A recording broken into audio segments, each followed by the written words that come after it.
আমাকে শুতে দিয়ে ও বেরিয়েছিল।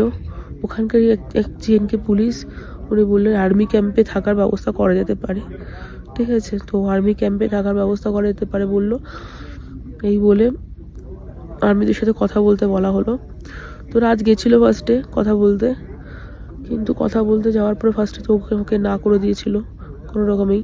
তারপর আমাদের যে RFID কার্ডটা আছে সেই কার্ডটা নিয়ে আনফিট করে দিয়েছিল, কারণ বলেছিল যে এরা ফিট না।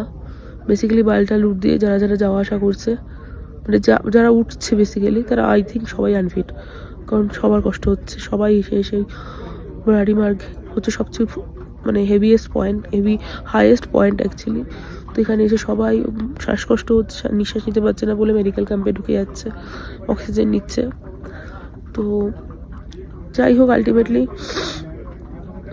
ওরা ফার্স্টে না করেছে। তারপর রাজ আর আমাদের কলকাতারই এক দিদি আছে, মাকে নিয়ে এসছে। তো ওরা দুজন মিলে প্রচুর ফাইট করে। আমার পক্ষে তো সম্ভবই ছিল না ওঠা। আমি ওই যে উল্টে পড়েই ছিলাম।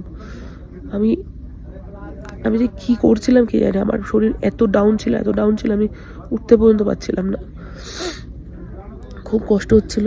তারপরে রাজ কোনো রকমে গিয়ে আর্মি অফিসারদের সাথে কথা বলে। আমি এক্স্যাক্টলি অল্পতে বলছি, সব ডিটেলসে অ্যাকচুয়ালি রাজ বলতে পারবে, আমি ঠিক নিজেও জানি না।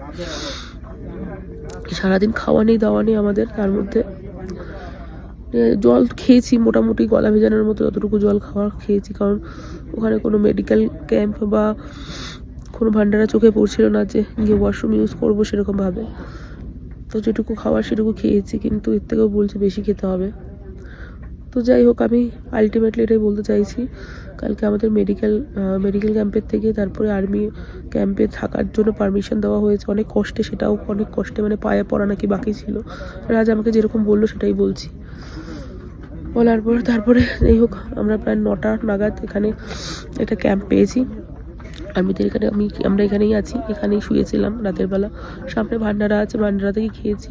সেখানেও কিছু খেতে পারিনি। যখন খেতে গেছি তখন দেখছি ভাত আর কারি পড়ে রয়েছে, মানে কারি চাওয়াল হয় না, সেই কারি চাওয়ালের মধ্যে কারিটা পড়ে রয়েছে, ভাত পড়ে রয়েছে আর রুটি পড়ে রয়েছে, আর কিছু নেই। আমি নিয়েছিলাম ভাত আর কারি,